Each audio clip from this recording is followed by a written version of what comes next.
Good morning. Welcome back to Escape from Rural France, I think number 4.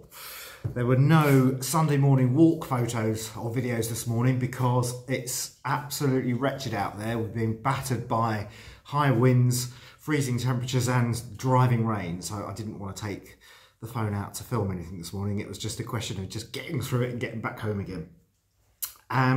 This video today has got no music, it's got no intro, it's got no anything because my subscription has run out on my editing platform, so I can't do any editing until I renew my prescription. So I'm doing this without being able to cut out anything, so bear with me because I'm probably going to fall over my words quite a lot until I renew my subscription and I can edit.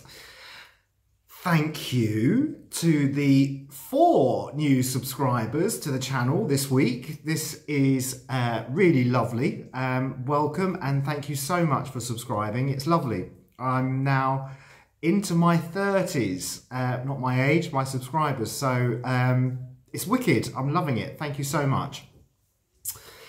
When I posted earlier this week, I wanted to talk to you. I said, I'm going to talk to you about what people need to do. What I needed to do when I moved here 11 years ago, because a lot of the videos that you might see, I'm not using them as a comparison per se, but everyone kind of promotes what a glorious, carefree existence it is when you move to a different country. You live in these great big houses and everything's lovely and everything's glamorous, and thank God for my 500,000 subscribers that keeps me in the style to which I'm becoming very accustomed. There's that group of people, good luck to them. Then there's another group of people that come to France and have to work for a living, and the complications, the bureaucracy, what you need to do to put food on the table. So what I wanted to do is just give you a brief sort of resume of what I needed to do when I came here 11 years ago in order to survive.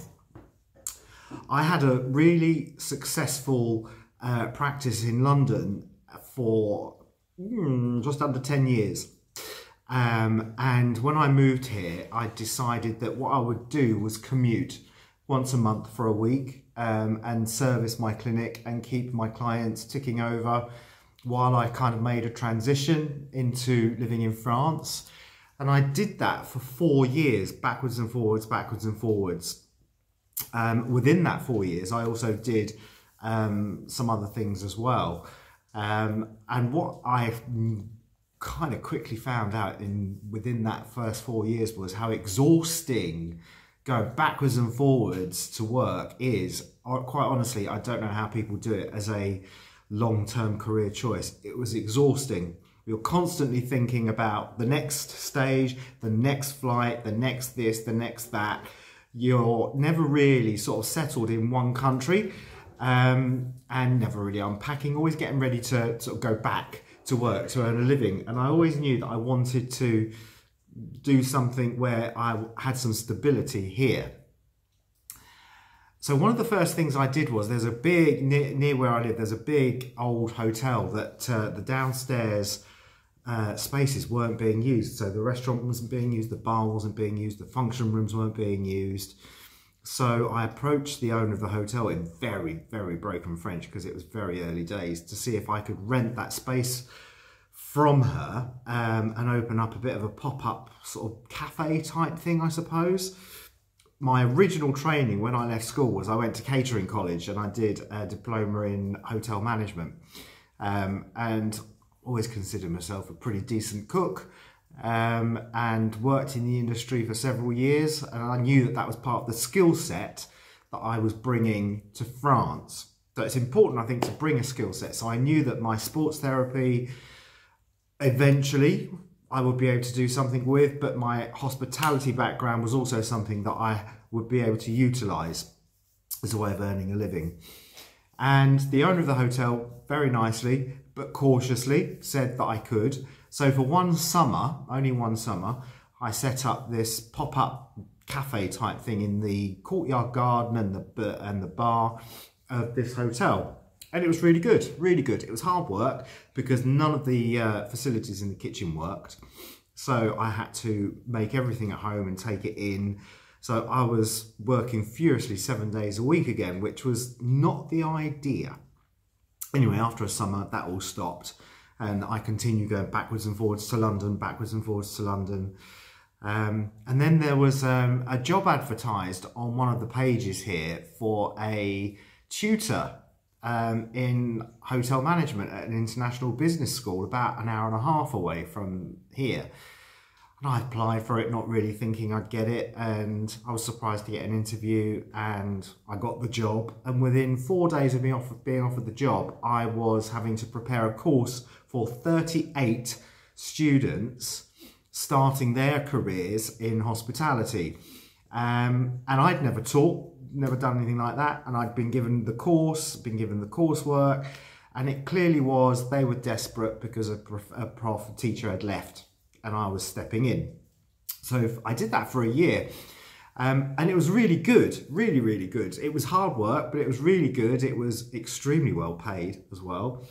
And I thought, oh, goody, goody, this is going to be great. I'm going to do this. And when you do 2, 3, 4 days in a row, because it's an hour and a half drive away, you are invited to stay on site in their hotel accommodation. So the first time I did that, I was sitting down for dinner one night with one of the other teachers, and he was like, how are you getting on? And da-da-da-da-da. And I was like, okay, you know, some of the students, I don't know. And he said, if you want to stay working here, he said, my one piece of advice to you is just mark everyone as a pass. He said, don't put your head above the parapet, because if you do, you won't be asked back. And I failed a load of students and I didn't keep my job. So that job ended as well. So I'm aware of the time. I've already done nearly 7 minutes, so I don't want to go much over 10 minutes today. So with that job gone, I then started doing jobs to just make money, and I ended up working in people's gardens. I was mowing grasses. I was mowing people's grass. I was tending people's pools, cleaning pools. I was doing gîte changeovers. And all of these things ticking over while I was still getting building up a 1 or 2, 3 clients a week at home, doing sports therapy as well. It was really difficult because there were some weeks there was just no money coming in, but I was keen that I needed to make the transition of choose a country. And what country do you want to live in? And so after 4 years, I decided I would close my clinic down in London and just give France a go. During the gîte changeover season, I then set up a massage chair centre in the local supermarket foyer, which started to bring some attention to my kind of work, but it wasn't enough. And so then I had to get a job in a bar. And I worked in this bar for a year, which was brilliant for my French. The employers were awful. They treated me so shoddily, but it was a time in my life where I just bit my tongue, because for once, since living in France, I knew I was on salary and I knew exactly what was coming in every month. So I just had to keep doing it and keep doing it, all the while still beavering away in the background to get my sports massage going.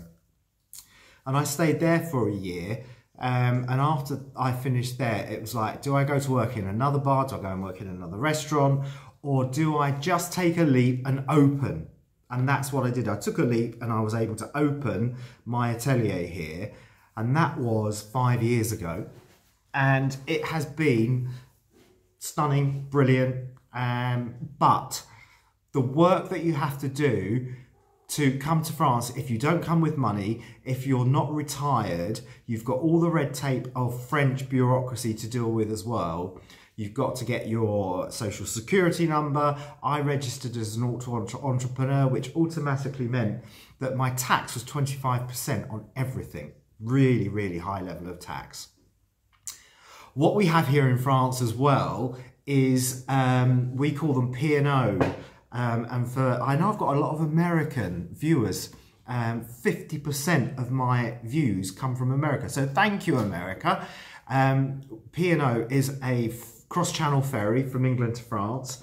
And what a lot of people do when they come and live in France is they suddenly qualify in trades that they've never done anything, or they might have done a little bit of work at home, put a shower unit in or something like that.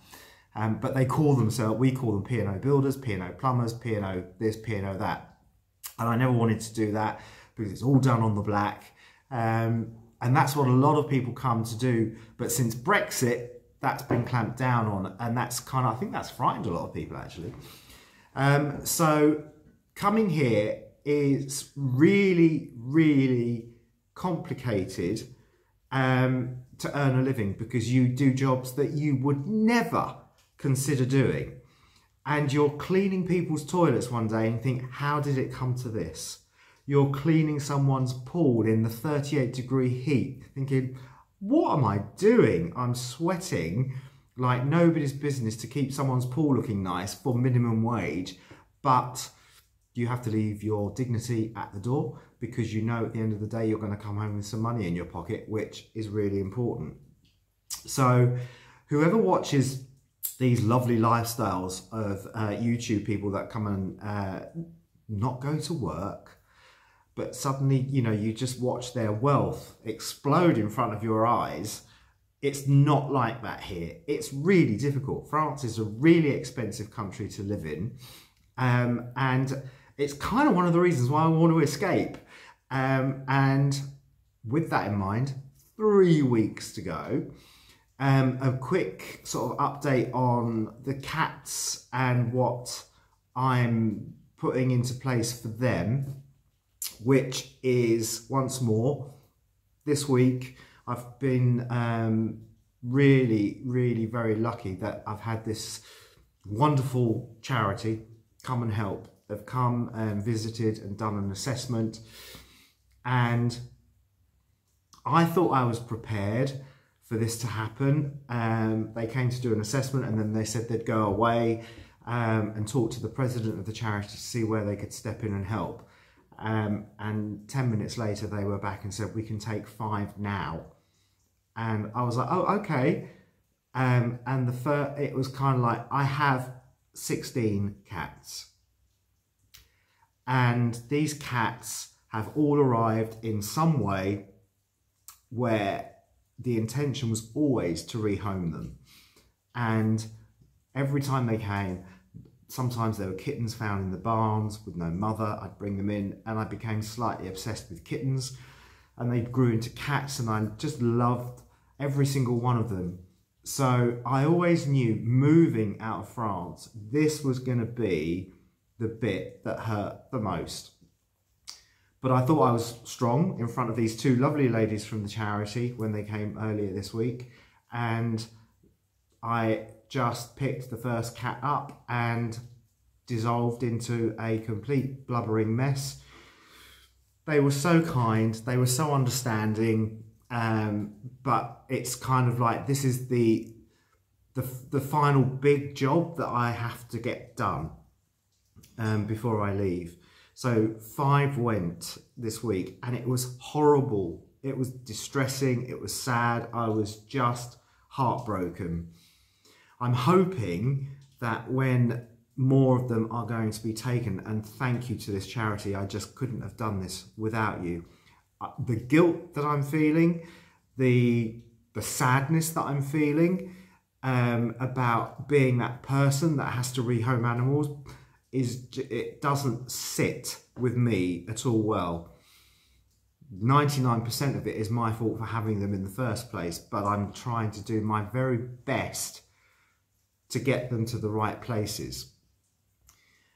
But it is the hardest thing I've got to do. But I'm hoping that the next phase, which I believe will happen in the next week, I might be a little bit more prepared. I'm not too sure. Anyway, that's what's happening here in Escape from Rural France. It's already nearly 15 minutes, so I'm going to have to stop because I haven't got an edit, so this is going to take forever just to upload.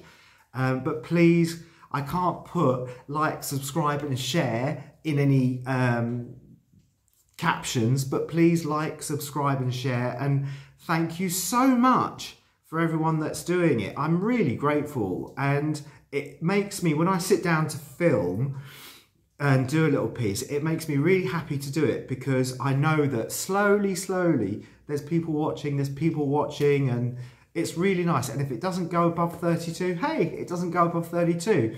If it reaches 32,000, I'm not going to complain about that either. But thank you so much. And I'm now going to light the fire because it's absolutely freezing and get ready for the rugby. Hopefully next week I'll be resubscribed and I'll be able to do a bit of music and a bit of editing from the ward in France. But if not, it'll be like this again. So have a good week.